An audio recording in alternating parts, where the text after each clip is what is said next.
Madras engineering college के professor C.L.T. Griffith Ramanujan के प्रशंसक थे तथा बाद में वे ही रामानुजन की इंग्लैंड यात्रा का कारण बने।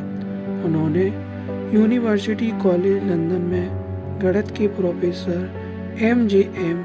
हिल को एक पत्र लिखा, जिसके साथ रामानुजन के अन्य कार्यों का विवरण तथा 1911 में बर्नौली अंकों पर लिखित लेख भी संलग्न था।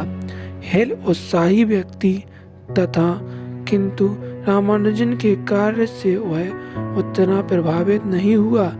यह आश्चर्यजनक था, क्योंकि औपनिवेशिक भारत में विभिन्न क्षेत्रों में कार्य कर रहे लोगों ने रामानुजन की मदद करने में रुचि दिखाई थी। रामानुजन ने कैम्ब्रिज विश्वविद्यालय के E.W.S. हॉब्सन तथा H.F. केयर को पत्र लिखने का निश्चय किया, किंतु उनकी ओर से कोई प्रतिक्रिया नहीं मिली। रामानुजन ने कम से कम किसी एक अंग्रेज गणितज्ञ से समर्थन प्राप्त करने की अपनी आशा नहीं छोड़ी। उन्होंने G.H. हार्डी की पुस्तक ऑर्डर्स ऑफ इन्फिनिटी देखी थी तथा उन्होंने जनवरी 1913 में कैम्ब्रिज के हार्डी को अपने कार्यों की एक प्रति संलग्न करते हुए एक पत्र लिखा। हार्डी को लिखे इस ऐतिहासिक पत्र में रामानुजन ने स्वयं का परिचय देते हुए लिखा कि उन्होंने कोई पारंपरिक शिक्षा नहीं ली, जिसके बाद सामान्यतः विश्वविद्यालय की पढ़ाई होती है, किंतु उन्होंने अपना पूरा समय गणित में नए आयामों की खोज में बिताया है। हार्डी तथा उनके सहयोगी लिटवुड ने रामानुजन द्वारा अपने पत्र के साथ प्रेषित प्रमेयों की लंबी सूची का अध्ययन किया।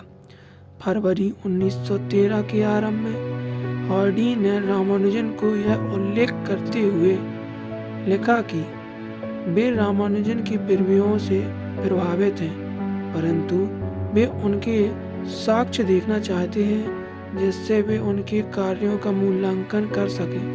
हार्डी के जवाब से वे अत्यंत प्रसन्न हुए तथा उन्होंने हार्डी को लिखा, मैंने अपने एक मित्र को पाया है जिसने मेरी परिश्रम को सहानुभूति पूर्वक देखा है। मैं तो पहले से ही आधा भूखा आदमी हूँ। अपने दिमाग को बनाए रखने के लिए मुझे भोजन चाहिए और यह मेरा प्रथम प्रतिफल है। आपकी तरफ से कोई भी सहानुभूति पत्र मुझे विश्वविद्यालय या सरकार से छात्रवृत्ति प्राप्त कराने में सहायता सिद्ध होगा। रामानुजन के कार्यों के प्रति हार्डी के इस समर्थन ने वह दरवाजा खोल दिया जो FA परीक्षा की बाधा को दूर करने की उनकी अक्षमता के कारण बंद था।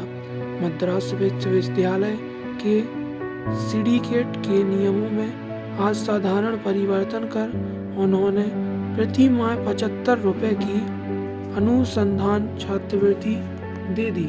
जीवन में पहली बार रामानुजन के पास एक अच्छे वेतन वाली नौकरी थी तथा अब भी वह कर सकते थे जो उनके लिए निर्धारित था। हार्डी रामानुजन को कैम्ब्रिज बुलाना चाहते थे। इसके लिए उन्होंने अपने सहयोगी कैम्ब्रिज विश्वविद्यालय के प्रोफेसर E.H. नेवेल, जो कि एक व्याख्यान के सिलसिले में भारत यात्रा कर रहे थे, को रामानुजन से मिलकर कैम्ब्रिज के विषय में उनकी भ्रांतियों को दूर करने को कहा।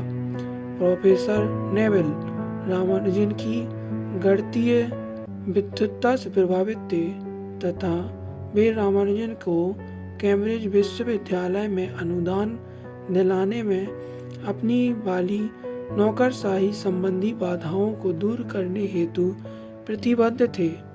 उन्होंने रामानुजन को यह विश्वास दिलाया कि वे अपनी धार्मिक परंपराओं का अनुसरण कर सकते हैं तथा बिना किसी बाधा के शाकाहारी बने रह सकते हैं। रामानुजन शुरुआत में इस प्रस्ताव को स्वीकार करने के खिलाफ थे। केवल कोई दैवीय हस्तक्षेप ही उनके मन को बदल सकता था। उन्हें सपने में कैम्ब्रिज जाने का आदेश नामगिरी से प्राप्त हुआ था। धन्यवाद।